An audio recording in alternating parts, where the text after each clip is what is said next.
এই কলেজে র্যাঞ্চোর মতো আরো একজন ছিল, যার নাম ছিল জয় লোবো। তার বাবার হার্ট অ্যাটাকের পর সে 3 মাস ধরে কলেজে আসতে পারেনি আর পড়াশোনায় মনোযোগ দিতে পারেনি। কিন্তু এই সময় সে একটি প্রজেক্ট তৈরি করেছিল। সে একটি ড্রোন বানাচ্ছিল, যে ড্রোনটি একটি ওয়্যারলেস ক্যামেরা হিসেবে কাজ করত। অনেক অনুরোধ করার পরেও ডাইরেক্টর তার এই প্রজেক্টটিকে স্বীকৃতি দিতে চাচ্ছিল না।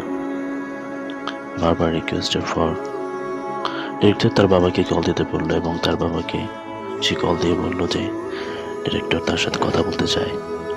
তার বাবা প্রথমত খুশি হয়েছিল, কারণ তিনি ভেবেছিল তার কলেজ থেকে ডিরেক্টর তার সাথে কথা বলতে চাচ্ছে, এটা অনেক খুশির ব্যাপার।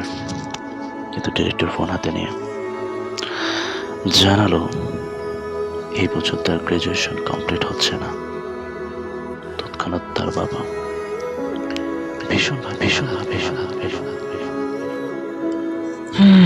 জয় ডিরেক্টরকে কনস্ট্যান্টলি অনুরোধ করে যাচ্ছিল যাতে তার প্রজেক্ট অ্যাকসেপ্ট করা হয়,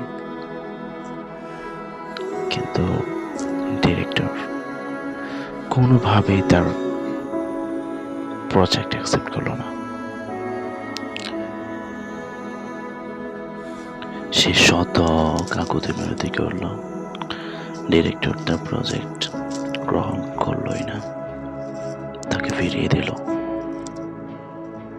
সে হতাশ হয়ে গেল জীবনের প্রতি, পড়াশোনার প্রতি।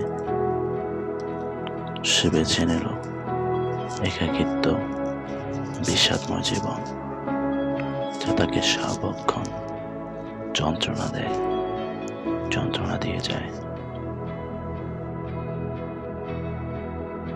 এদিকে ডিরেক্টর আর জয়ের মধ্যে হয়ে যাওয়া সকল কথা রেঞ্চো খুব ভালোভাবে শুনে নেয় এবং সিদ্ধান্ত নেয় সে নিজে জয়ের অসমাপ্ত কাজটিকে সমাপ্ত করবে।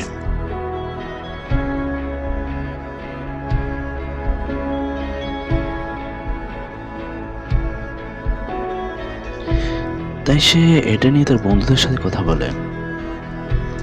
সে এটা দাবি করে যে এটা দারুণ একটা কাজ হবে, এটা ওয়্যারলেস ক্যামেরা হিসেবে কাজ করতে পারবে। কিন্তু ফারহানের প্রশ্ন হলো এটা আসলে আসলে কাজ করবে কিনা, যেখানে ডিরেক্টর বলেছিল যে এটা একটা ফালতু জিনিস, যা আসলে কোনো কাজের না। র্যাঞ্চোর কথা হলো এটা অবশ্যই কাজ করবে আর সে কাজ করেই দেখাবে। র্যাঞ্চো তার বন্ধুদেরকে বলে তারা যেন এই প্রজেক্টের ব্যাপারে জয়কে কিছু বলে না দেয়, কেননা সে এটা কমপ্লিট করে জয়ের জানালাটাই ওড়াবে, তাতে জয় অবাক হয়ে যায়। কিন্তু বেচারা রাজুর কথা হলো এই যে এই প্রজেক্ট নিয়ে কাজ করলে তাদের পরীক্ষার কি হবে। প্রতি সেমিস্টারে 42টা এক্সাম, এতগুলো এক্সামের প্রিপারেশন নেবে নাকি জয়ের প্রজেক্ট নিয়ে কাজ করবে। র্যাঞ্চো একটু মজার ছলেই বলে ওঠে, আরে ভাই তুই তো ভয় পাস কেন, বুকে হাত রাখ আর বল অল ইজ ওয়েল। আর ফারহানের দিকে হাসতে হাসতে বলে, অল ইজ ওয়েল বললে সব ঠিক হয়ে যাবে নাকি। উঠে গিয়ে র্যাঞ্চো একটা গল্প বলা শুরু করলো। তার গ্রামে একটা চৌকিদার ছিল, ওই চৌকিদার রাতে পাহারা দেওয়ার সময় জোরে জোরে চিল্লাতো all is well, all is well বলে বলে। আর এতে এই গ্রামের সব মানুষ নিশ্চিন্তে ঘুমাতো। কিন্তু হঠাৎ একদিন যখন গ্রামে চুরি হলো, তখন তারা বুঝতে পারলো ওই লোকটা আসলে চোখেই দেখে না, এমনিতেই চিল্লাতো all is well, all is well. তখন তার একটা কথা বোঝা আসলো যে আমাদের এই মনটা আসলে একটা ভূত, এটাকে সবসময় বেকুব বানিয়ে রাখতে হয়।